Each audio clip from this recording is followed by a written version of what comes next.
তো আজকে আমরা যেটা নিয়ে কথা বলবো সেটা হচ্ছে কিভাবে ইংলিশ স্পিকিং করা যায়, মানে পদ্ধতি কি প্রসিডিওর আছে এইসব আমরা কথা বলবো। ঠিক আছে, দেখো ইংলিশ স্পিকিংটা করাটা, ঠিক আছে, তোমরা মানো আর নাই মানো, ঠিক আছে, যে তোমরা বলবে যে ইংলিশ স্পিকিং করে কি হবে, আমি তো আমার নেটিভ ল্যাঙ্গুয়েজ, আমি যে ভাষায় কথা বলি সেই ভাষায় কথা বললেই তো হবে, কিন্তু এমনটা নয়।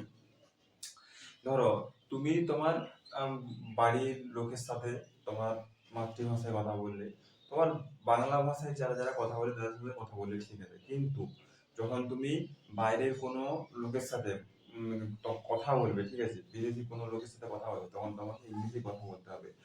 এমনকি আমাদের ফোনটা ইউজ করছি সেটাও তো ইংলিশেই ভাই, সেখানে তো আমাদের ইংলিশে কথাবার্তা বলতে হয়, কমিউনিকেট করতে হয়, ঠিক আছে। সেখানে ইংরেজিতে সব কিছু লেখা আছে, তাহলে ইংলিশ স্পিকিংটা আমাদের জরুরি তো, ঠিক আছে। কারণ আমাদের যে এআই যুগ, ঠিক আছে, এআই এআই মানে কি বলতো, আর্টিফিশিয়াল ইন্টেলিজেন্স, ঠিক আছে, সব ইংলিশেই হবে। তো ইংলিশ স্পিকিংটা আমাদের মাস্ট দরকার, ঠিক আছে। তোমরা যারা শিখতে চাও আর কি, তাহলে প্রত্যেকদিন প্র্যাকটিস করতে হবে আর কি। Practice is the main way. এক নম্বর হচ্ছে প্র্যাকটিস, প্র্যাকটিস ডেইলি 30 to 1 ঠিক আছে, 1 hour। আধ ঘন্টা প্র্যাকটিস করতে পারো, আধ ঘন্টা থেকে 1 ঘন্টা প্র্যাকটিস করতে হবে এই স্পিকিংটা। মানে তোমাকে খাতায় লিখতে হবে, লিখে সেটা ইংলিশ স্পিকিং করতে বলতে হবে। না বললে ভাই তুমি করতে পারবে না। প্রথমে তোমাকে বলতে হবে, বললেই তুমি সেটা করতে পারবে, না বললে কিন্তু তুমি করতে পারবে না। আর মেন হচ্ছে স্পিকিং, বলতে হবে।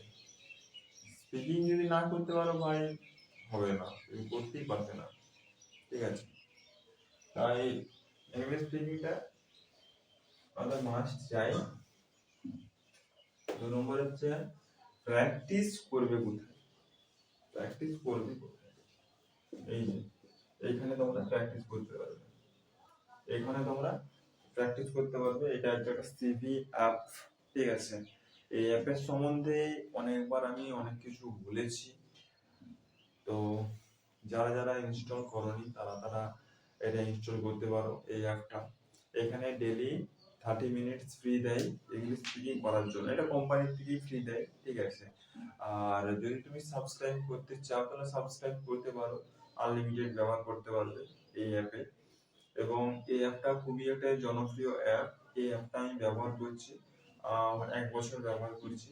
অ্যাপটা খুবই ভালো অ্যাপ। একবার 1 বছর ব্যবহার করছি, কিন্তু আমি যে ফ্রেন্ড ইংলিশ বলছি তেমনটা নয়, আমি ওই যে রেগুলার বেসিসে প্র্যাকটিসটা করিনি। প্র্যাকটিসটা করতে হবে, ডেইলি করতে হবে, ঠিক আছে। ডেইলি করা হয় না, ঠিক আছে। বলি যে ডেইলি করতে হবে, কিন্তু আমার নিজেরই ডেইলি করা হয় না। ঠিক আছে, নির্দিষ্ট একটা 1 ঘন্টা ঠিক করতে হবে যে আমি দিনের 1 ঘন্টা আমি এটা করবোই, ঠিক আছে।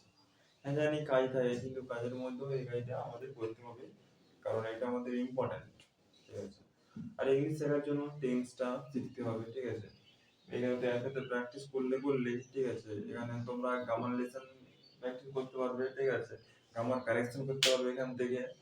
আর ডেইলি 30 মিনিটস ফ্রি স্পিকিং করতে পারবে। মানে অন্যান্য যেসব বিগিনার্স বন্ধুরা আছে সেখানে অনলাইনে, তাদের সাথে তুমি স্পিকিং করতে পারবে।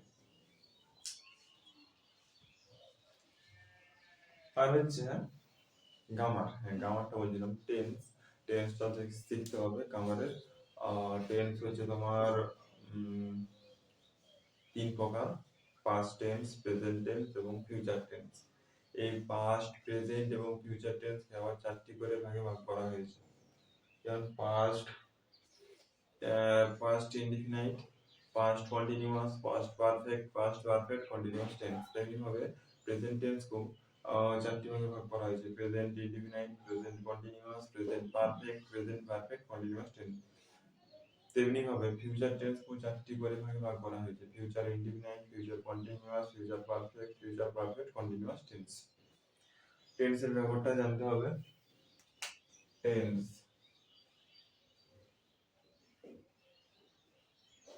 এটা জানতে হবে।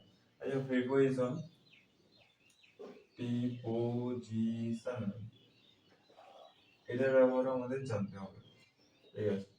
প্রিপোজিশনের ব্যবহার আমাদের জানতে হবে। কোথায় অ্যাড বসে, কোথায় ইন বসে, কোথায় অন বসে, ওভার কোথায় বসে, এবং কোথায় বসে, এটা কিন্তু জানতে হবে প্রিপোজিশন।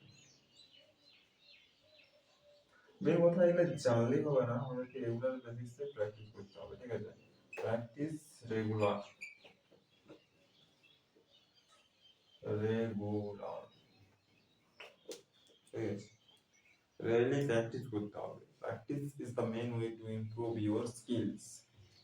যদি তুমি প্র্যাকটিস করো তাহলে তুমি সব কিছুই শিখতে পারবে, এনি স্কিল, যে কোনো কিছুই তুমি শিখতে পারবে, ঠিক আছে? যেগুলো বললাম এগুলা করো, ঠিক আছে? অবশ্যই প্র্যাকটিস করতে পারবে, শিখতে পারবে। ধন্যবাদ।